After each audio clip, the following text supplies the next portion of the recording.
which one of you opened the portal or time loop to 2013? I mean, Assassin's Creed Black Flag came out in 2013, Resynced is coming out next month, GTA 5 came out in September of 2013, GTA 6 is coming out this October, and while we were waiting for those games, we had Black Ops 2 to play, which is now confirmed to have a PlayStation 4 and 5 port coming next month along with the original Black Ops. So kind of crazy to consider, but this announcement has broken the internet to some degree, so we're gonna run down what you need to know. Drop your thoughts as we go along, drop a like if you enjoy the video, and make sure to subscribe for more FPS coverage. I'd love to have in the community. And finally, check out my friends over at Advanced GG, where code Espresso can get 10% off your entire order, but more on that a little later. For now, let's get into it. So the last couple of weeks, we ended up seeing a bunch of teasers and hints towards something happening with the original Black Ops and Black Ops 2. A lot of people had a ton of different theories, but it was finally actually confirmed as of yesterday, where Treyarch themselves tweeted, "It's official. The original Black Ops and Black Ops 2 are being ported to PlayStation in July, courtesy of our partners at Iron Galaxy. Both will include campaign, multiplayer, and zombies." And that kind of broke the internet. It's been Treyarch's most liked and viewed tweet of all time, even doing massive numbers for the brand at large as compared to, say, Modern Warfare 4's announcement tweet with that reveal trailer. Got the same amount of views, likely due to paid promotion and embedding, but nearly 100,000 less likes on the Modern Warfare 4 tweet. So there is definitely a ton of hype surrounding the original Black Ops and Black Ops 2 coming back to some degree, but that was all we really heard at that point. Just sort of confirmation of, okay, yeah, you probably saw some of the seeds of this being planted, but it's official. Now, since then, we have learned, according to Charlie Intel, that Black Ops and Black Ops 2 releases for PlayStation are ports specifically, as Treyarch mentioned. It will be its own servers, not on the PlayStation 3 ones, but there is no crossplay, no performance upgrades, or no new features at all mentioned.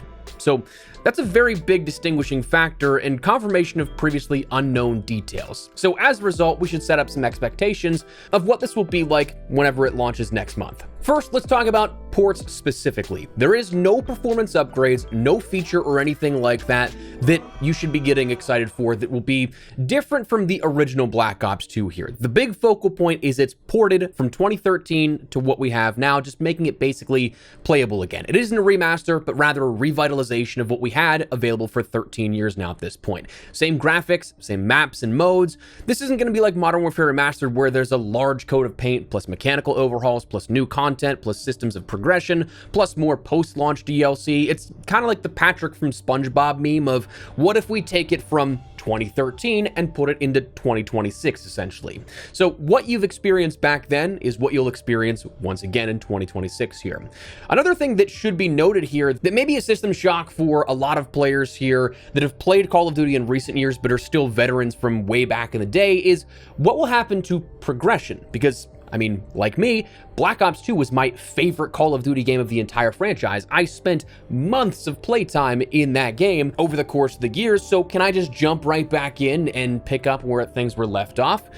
Well, the brutal thought, perhaps, given the last 6.5 years here, is that, of course, there's no cross-play or cross-save, so what you have is dependent upon what you had. So, for example, I played Black Ops 2 and Black Ops on Xbox 360 back in the day. These ports are notably for PlayStation, so that means that I will personally be starting at level 1, no prestige, and with no DLC that I had previously on that Xbox 360 version.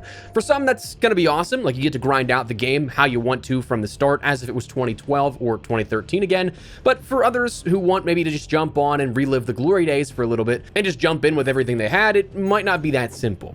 What also currently is an unknown factor is if progression will transfer between servers, because it's reported these are going to be new, separate servers from the PlayStation 3 ones, which were rather poor back in the day and had some security issues, as we'll touch on in a second, but with an entire new port on different servers, not necessarily just adding players to the existing player pool with new access and backwards compatibility, that actually might be something that's a factor as well. Other than that, what's that mean though for servers? We talked about how there's some security stuff that could be considered here at this, but in theory, this should lead to an overall better experience.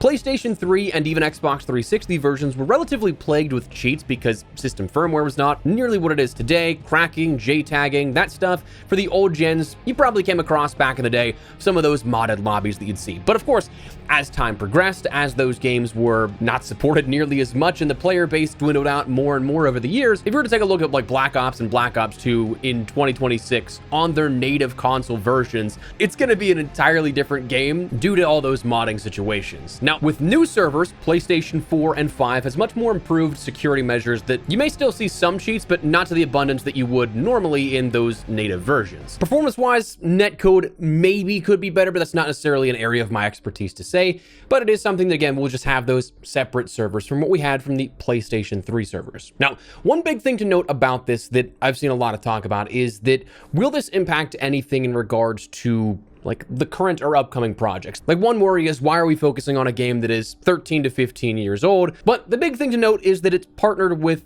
Iron Galaxy, where they are handling this Treyarch is entirely hands-off.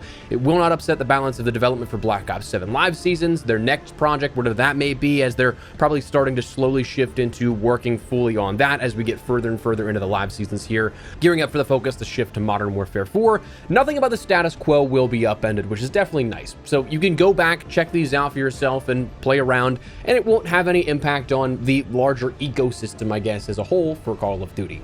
Now, as for price points, there's nothing just yet that's been pointed out. The lead up to this announcement showcased that there was going to be those DLC packs and everything that were added to the PlayStation database, so it is something that you could presume that is going to be for sale once again as well. They're not necessarily just going to do a full blanket, one purchase covers absolutely everything, but one interesting thing that we may actually be able to pinpoint now a little further, or at least look to, is that Black Ops and Black Ops 2 received updates on Steam and Xbox. So while this could be an entirely unrelated scenario here with this, it was mentioned that map packs are now $9.99 instead of $14.99. The Black Ops 2 Season Pass is now $29.99 instead of $49.99. And all personalization packs in Black Ops 2 are now available by default for every edition on Steam.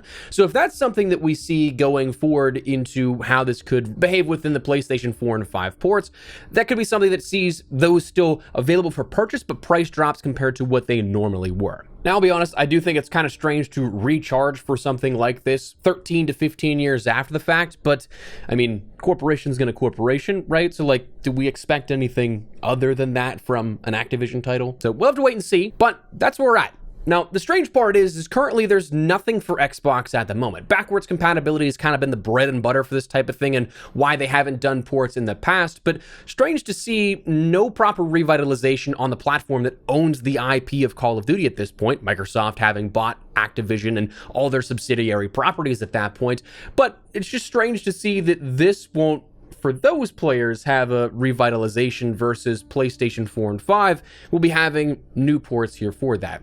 So strange, but ultimately, I'm still very excited for this. I'm excited to jump back on. Again, Black Ops 2 has been my favorite Call of Duty game ever created. Played it so much back in the day, still have so many fond memories of it. So to be able to jump back into where it's not just a matchmaking nightmare again for the first time in 10 plus years, I'm certainly looking forward to that. So we'll see what happens here later in July whenever this does release and what comes of this, but that, I think, is where we're going to wrap it up. Just want to fill you guys in briefly here on this and keep you in the loop with that kind of stuff. But before we wrap everything up, a quick heads up, we have partnered with my friends over at Advanced GG. Again, as we've mentioned, a bit under the radar the last few months, but now going into the summer, ramping that up more and more.